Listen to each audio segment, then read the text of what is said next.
एक गांव में रामलाल नाम का एक किसान अपनी पत्नी और 4 लड़कों के साथ रहता था।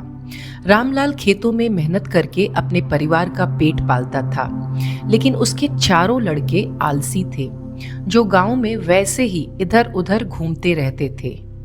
एक दिन रामलाल ने अपनी पत्नी से कहा कि अभी तो मैं खेतों में काम कर रहा हूँ, लेकिन मेरे बाद इन लड़कों का क्या होगा?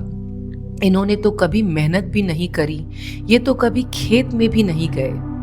रामलाल की पत्नी ने कहा कि धीरे धीरे ये भी काम करने लगेंगे। समय बीतता गया और रामलाल के लड़के कोई काम नहीं करते थे। एक बार रामलाल बहुत बीमार पड़ गया।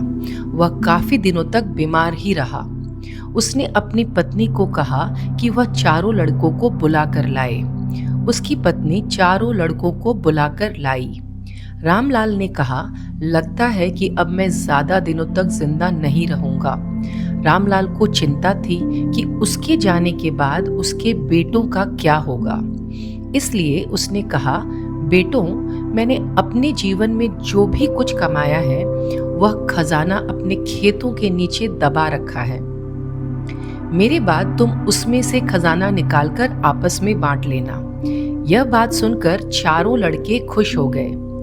कुछ समय बाद रामलाल की मृत्यु हो गई।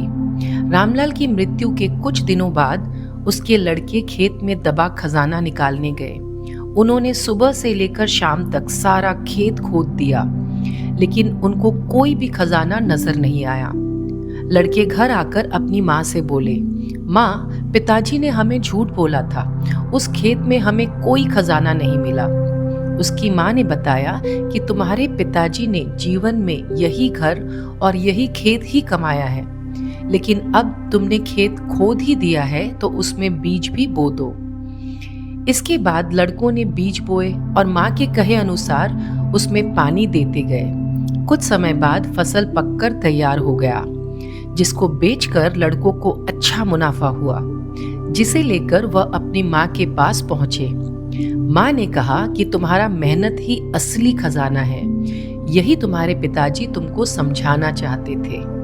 सीख, हमें आलस्य को त्याग कर मेहनत करना चाहिए। मेहनत ही इंसान की असली दौलत है।